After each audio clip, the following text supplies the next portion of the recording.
ఓం శాంతి. December 28వ తారీఖు 2024 ఉదయం మురళి. ఓం శాంతి. బాబ్దాదా మధువనము. ఈరోజు మధుర మహావాక్యాలు.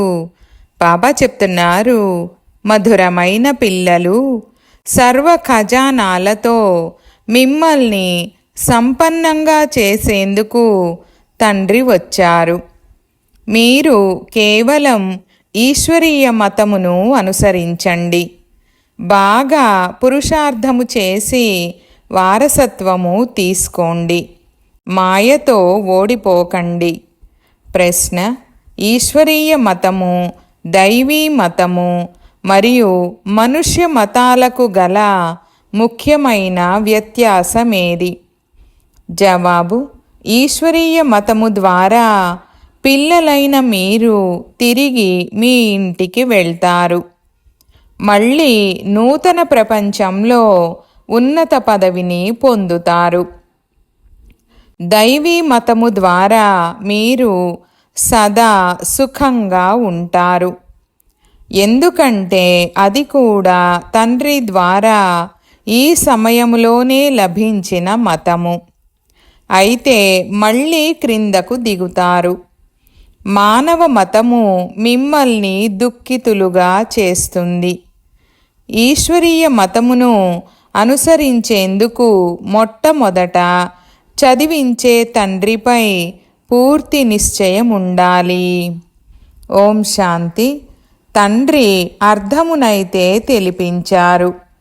నేను ఆత్మను, శాంతి స్వరూపాన్ని.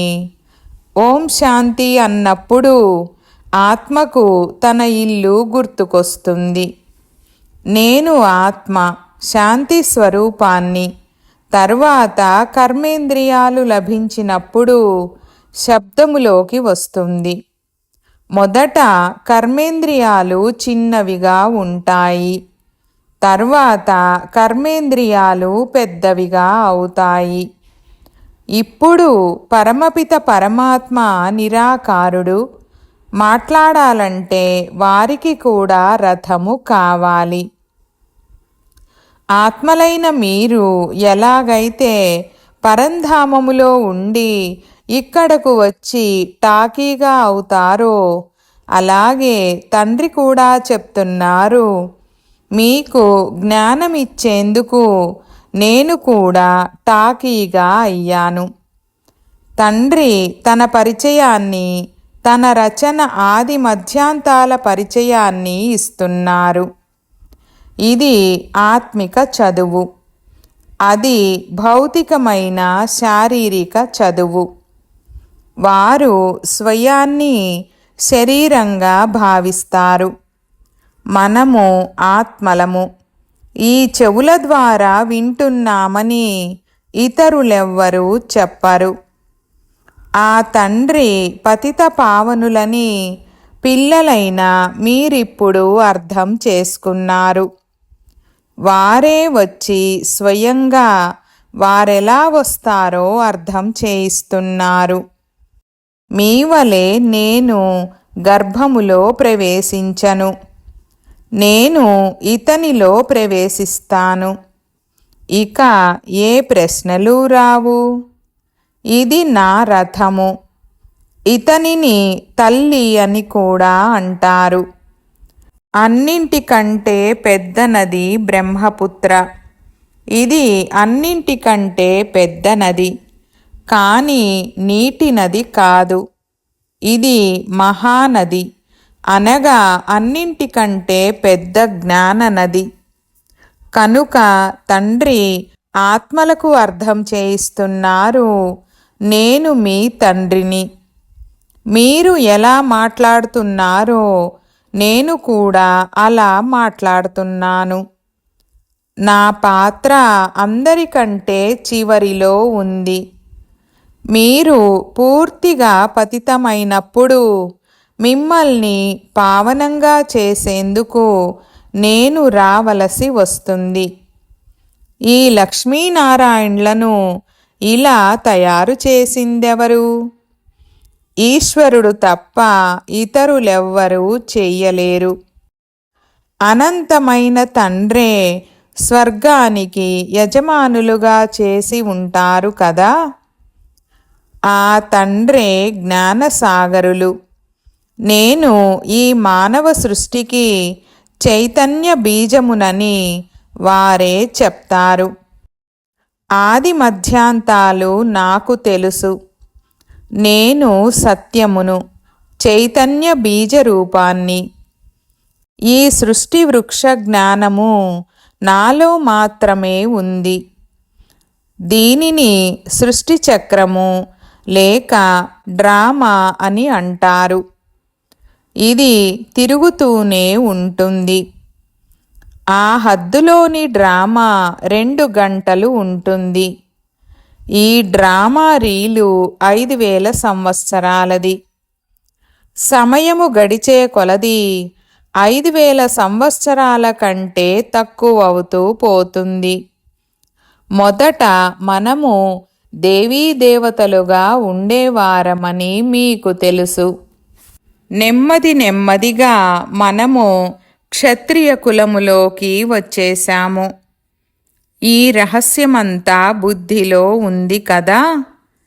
కనుక దీనిని స్మరిస్తూ ఉండాలి. మనమే మొదట పాత్రను అభినయించేందుకు వచ్చాము.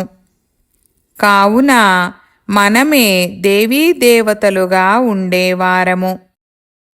1250 సంవత్సరాలు రాజ్యపాలన చేశాము. సమయము గడుస్తూ పోతుంది కదా. లక్షల సంవత్సరాలనే మాట లేనే లేదు. లక్షల సంవత్సరాల గురించి ఎవ్వరూ ఆలోచన కూడా చెయ్యలేరు. మనము దేవతలుగా ఉండేవారమని, తర్వాత పాత్ర చేస్తూ సంవత్సరం తర్వాత సంవత్సరం గడుస్తూ ఇప్పుడు ఎన్ని సంవత్సరాలు గడిచిపోయాయని పిల్లలైన మీరు అర్థం చేసుకున్నారు. నెమ్మదిగా సుఖము తగ్గిపోతూ వస్తుంది. ప్రతి వస్తువు సతో ప్రధానంగా సతో రజో తమోగా అవుతుంది. తప్పకుండా పాతవైపోతాయి. ఇది అనంతమైన విషయము. ఈ విషయాలన్నీ బుద్ధిలో బాగా ధారణ చేసి ఇతరులకు కూడా అర్థం చేయించాలి. అందరూ ఒకే విధంగా ఉండరు. తప్పకుండా అనేక విధాలుగా అర్థం చేయిస్తూ ఉంటారు. చక్రము గురించి అర్థం చేయించడం అన్నిటికంటే సులభము. డ్రామా మరియు వృక్షము ఈ 2 ముఖ్య చిత్రాలు. కల్పవృక్షమనే పేరుంది కదా. కల్పము ఆయువు ఎన్ని సంవత్సరాలో ఎవ్వరికీ తెలీదు. మానవ మతాలు అనేకమున్నాయి. ఒక్కొక్కరు ఒక్కొక్క విధంగా చెప్తారు. ఇప్పుడు మీరు అనేక మనుష్యుల మతాల గురించి కూడా తెలుసుకున్నారు. అంతేకాక ఈ ఈశ్వరీయ మతమును గురించి కూడా అర్థం చేసుకున్నారు. ఎంత వ్యత్యాసముంది! ఈశ్వరీయ మతము ద్వారా మీరు మళ్ళీ నూతన ప్రపంచంలోకి వెళ్తారు. ఇతర ఏ మతాల ద్వారా కానీ దైవీ మతము లేక మానవ మతాల ద్వారా కానీ వాపస్ వెళ్ళలేరు. దైవీ మతము ద్వారా కూడా మీరు క్రిందికే దిగుతారు. ఎందుకంటే కళలు తగ్గిపోతూ వస్తాయి. ఆసురీ మతము ద్వారా కూడా దిగిపోతారు. కానీ దైవీ మతములో సుఖముంది, ఆసురీ మతములో దుఃఖముంది. దైవీ మతము కూడా ఈ సమయంలో ఆ తండ్రి ఇచ్చిందే. అందువలన మీరు సుఖంగా ఉంటారు. అనంతమైన తండ్రి ఎంతో దూరము నుండి వస్తారు. మనుషులు సంపాదన కొరకు విదేశాలకు వెళ్తారు. చాలా ధనము సంపాదించిన తర్వాత మళ్ళీ వచ్చేస్తారు. తండ్రి కూడా చెప్తున్నారు, నేను పిల్లలైన మీ కొరకు చాలా ఖజానాలు తీసుకొస్తాను. ఎందుకంటే నేను మీకు చాలా ధనమును ఇచ్చాను. అదంతా మీరు పోగొట్టుకున్నారు. వాస్తవానికి ఎవరైతే ప్రాక్టికల్గా పోగొట్టుకున్నారో వారితోనే మాట్లాడుతాను. 5000 సంవత్సరాల మాట మీకు గుర్తుంది కదా? అవును బాబా, 5000 సంవత్సరాల క్రితము మీతో కలుసుకున్నాను. మీరు వారసత్వము ఇచ్చారని అంటారు. బేహద్దు తండ్రితో తప్పకుండా బేహద్దు వారసత్వము తీసుకున్నామని మీకు గుర్తు వచ్చింది. బాబా, మీ నుండి నూతన ప్రపంచం యొక్క రాజ్య పదవిని వారసత్వంగా తీసుకున్నాను. మంచిదే. ఇప్పుడు మళ్ళీ పురుషార్థము చేయండి. బాబా, మాయాభూతము మమ్మల్ని ఓడించిందని చెప్పకండి. దేహాభిమానానికి వశమైన తర్వాతనే మీరు మాయతో ఓడిపోతారు. లోభవశమై లంచము తీసుకున్నారు. విధిలేని పరిస్థితి మాట వేరే. లోభము లేకుంటే కడుపుకు పూజ జరగదని బాబాకు తెలుసు. పర్వాలేదు, భలే తినండి, కానీ ఎక్కడైనా చిక్కుకొని మరణించకండి. మీరే దుఃఖపడతారు. ధనము లభిస్తే సంతోషంగా తింటారు. పోలీసులు పట్టుకుంటే జైలుకు వెళ్ళవలసి వస్తుంది. ఇలాంటి పనులు చేయకండి. దానికి నేను బాధ్యుడను కాదు.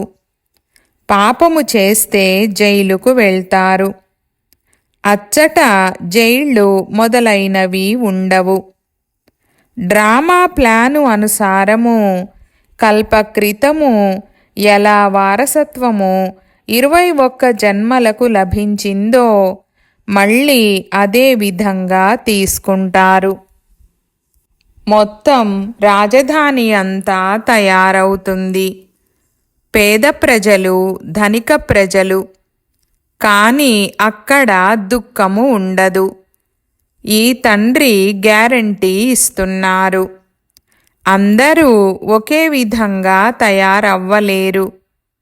సూర్యవంశ, చంద్రవంశ రాజ్యములో అందరూ కావాలి కదా.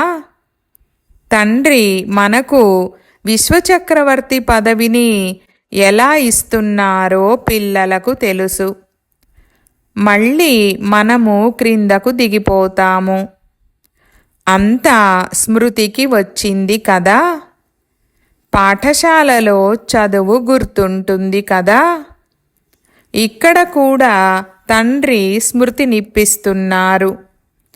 ఈ ఆత్మిక చదువును మొత్తం ప్రపంచంలో మరెవ్వరూ చదివించలేరు. గీతలో కూడా మన్మనాభవ అని రాయబడి ఉంది. దానిని మహామంత్రమని, వశీకరణ మంత్రమని అంటారు. అనగా మాయపై విజయము పొందే మంత్రము.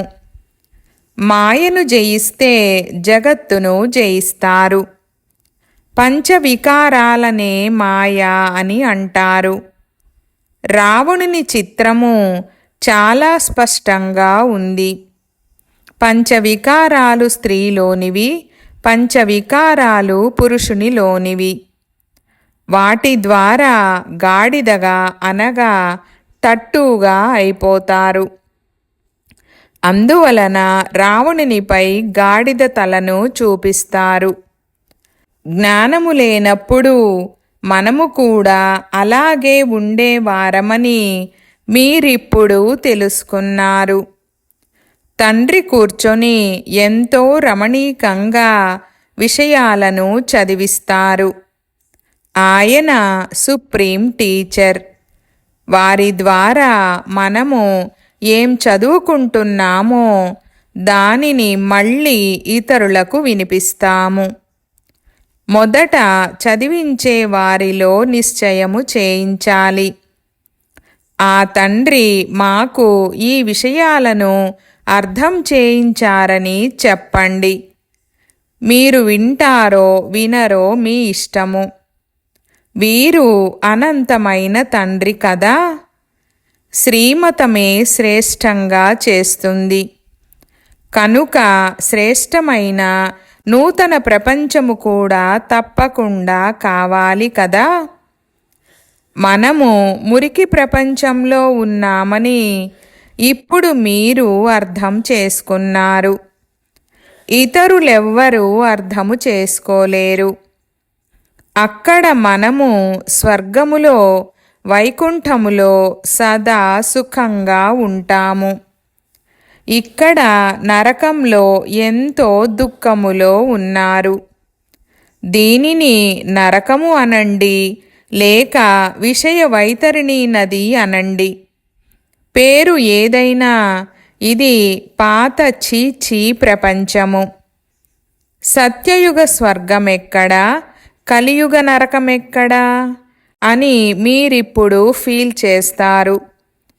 స్వర్గమును అద్భుతమైన ప్రపంచమని అంటారు. త్రేతాయుగమును కూడా అలా అనరు. ఇక్కడ ఈ మురికి ప్రపంచంలో ఉండేందుకు మనుషులకు ఎంత ఖుషి కలుగుతుంది. పేడపురుగును భ్రమరము భూభూ అంటూ తన సమానంగా చేస్తుంది. మీరు కూడా బురదలో పడి ఉండినారు. నేను వచ్చి భూభూ చేసి మిమ్మల్ని పురుగుల నుండి అనగా శూద్రుల నుండి బ్రాహ్మణులుగా చేశాను. ఇప్పుడు మీరు డబల్ కిరీటధారులుగా అవుతారు. కనుక మీకు ఎంత ఖుషి ఉండాలి. పురుషార్థము కూడా పూర్తిగా చేయాలి. అనంతమైన తండ్రి తెలిపే జ్ఞానము చాలా సులభమైనది. తండ్రి సత్యంగా చెప్తున్నారని హృదయానికి తెలుస్తుంది. ఇప్పుడు అందరూ మాయ అనే ఊబిలో చిక్కుకొని ఉన్నారు. వెలుపలి ఆడంబరము చాలా ఎక్కువగా ఉంది. బాబా అర్థం చేయిస్తున్నారు, నేను వచ్చి మిమ్మల్ని ఊబి నుండి రక్షించి స్వర్గములోకి తీసుకెళ్తాను. స్వర్గమనే పేరు విన్నారు. ఇప్పుడు స్వర్గము లేనే లేదు. కేవలం దాని చిత్రము మాత్రమే ఉంది. స్వర్గానికి యజమానులైన వీరు చాలా ధనవంతులుగా ఉండేవారు. భలే భక్తి మార్గములో ప్రతిరోజు మందిరాలకు వెళ్ళేవారు. కానీ ఈ జ్ఞానము ఏమాత్రమూ లేదు. భారతదేశంలో ఆది సనాతన దేవీ దేవతా ధర్మము ఉండేదని, వీరి రాజ్యము ఎప్పుడు ఉండేదో ఇప్పుడు మీకు అర్థమయ్యింది. ఇది మరెవ్వరికీ తెలీదు. దేవీ దేవతా ధర్మానికి బదులు హిందువులమని అంటున్నారు. ప్రారంభంలో హిందూ మహాసభ అధ్యక్షుడు వచ్చాడు. మనము వికారి అసురులము. స్వయాన్ని దేవతలమని ఎలా పిలిపించుకుంటాము? మీరు వస్తే దేవీ దేవతా ధర్మస్థాపన మళ్ళీ ఎలా జరుగుతోందో అర్థము చేయిస్తాము. మేము మిమ్మల్ని స్వర్గానికి అధికారులుగా చేస్తాము. కూర్చోండి, నేర్చుకోండని పిల్లలు చెప్పారు. అందుకు ఆ ప్రెసిడెంటు, దాదాగారు మాకు తీరిక ఎక్కడుంది అని జవాబిచ్చాడు. తీరిక లేకుంటే దేవతలుగా ఎలా అవుతారు? ఇది చదువు కదా. పాపం వారి అదృష్టంలో లేదు. చనిపోయాడు. అలాగని వారు ప్రజలలోకి వస్తారని కాదు. అలా రారు. ఊరికే అలా వచ్చి వెళ్ళిపోయాడు. ఇక్కడ పవిత్రంగా అయ్యేందుకు జ్ఞానము లభిస్తుందని విని వచ్చాడు. సత్యయుగంలోకి రాలేడు. మళ్ళీ హిందూ ధర్మంలోకే వస్తాడు.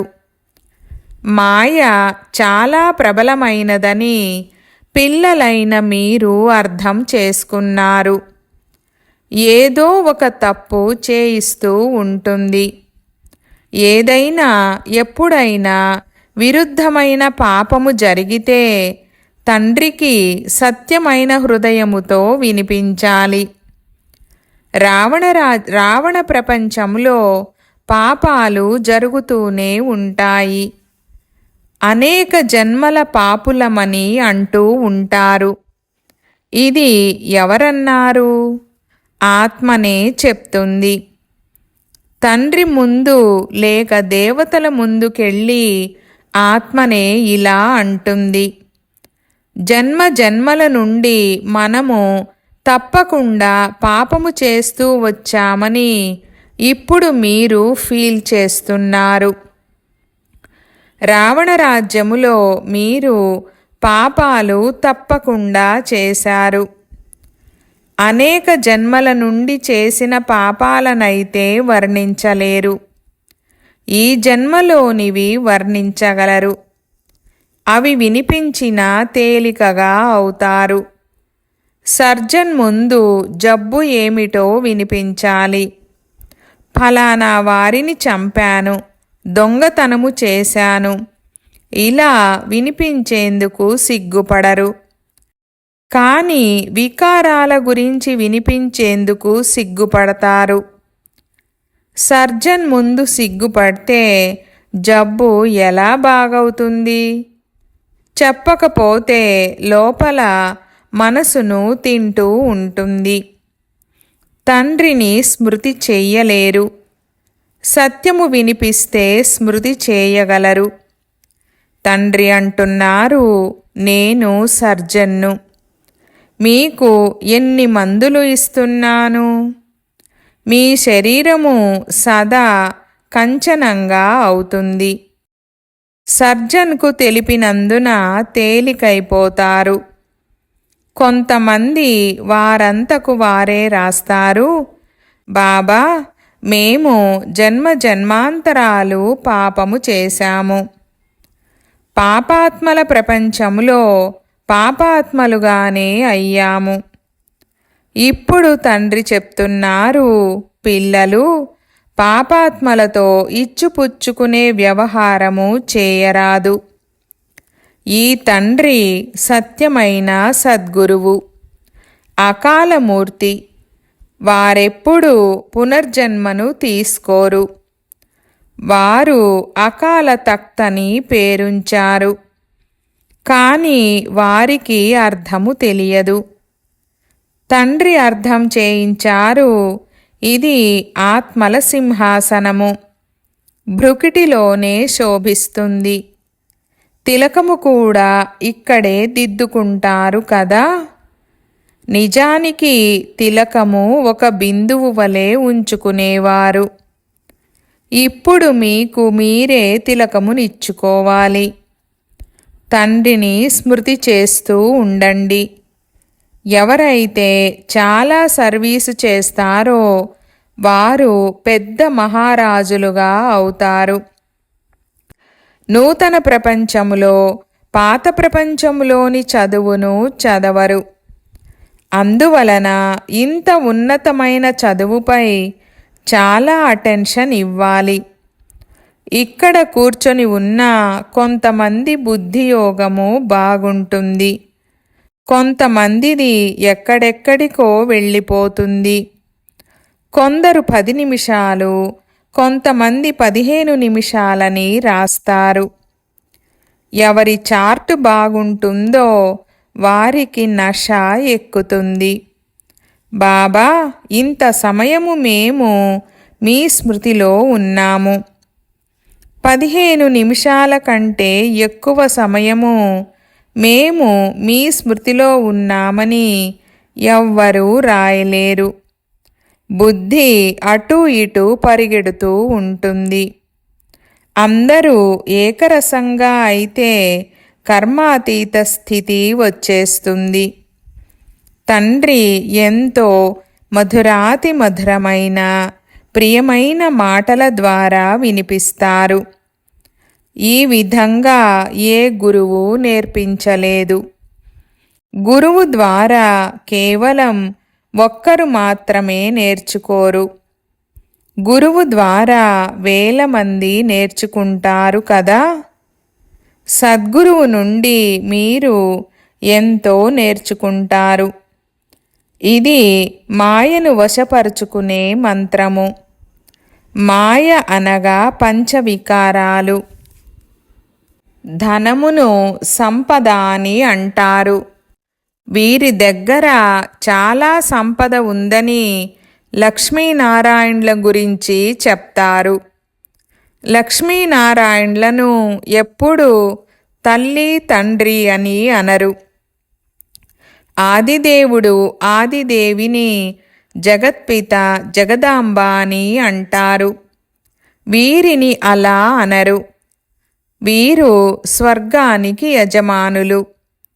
అవినాశి జ్ఞానధనము తీసుకొని మనము ఇంత గొప్ప ధనవంతులుగా అయ్యాము. అంబ వద్దకు అనేక ఆశలతో వెళ్తారు. లక్ష్మీ వద్దకైతే కేవలం ధనము కొరకే వెళ్తారు. ఇతరమేది కోరరు. అందువలన ఎవరు గొప్ప? అంబ వద్ద ఏం లభిస్తుందో, లక్ష్మి వద్ద ఏం లభిస్తుందో ఎవ్వరికీ తెలీదు. లక్ష్మి నుండి కేవలం ధనము మాత్రమే వేడుకుంటారు. అంబ నుండి మీకు సర్వస్వము లభిస్తుంది.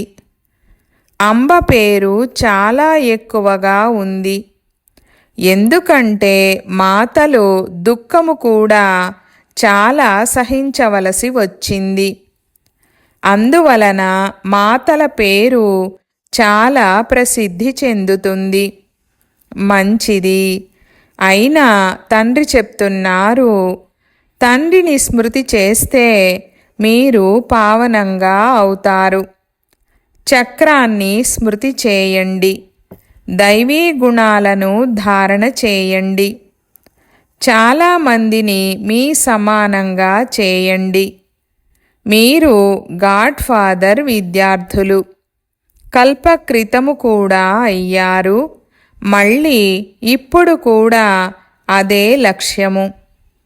ఇది నరుని నుండి నారాయణునిగా అయ్యే సత్యమైన కథ.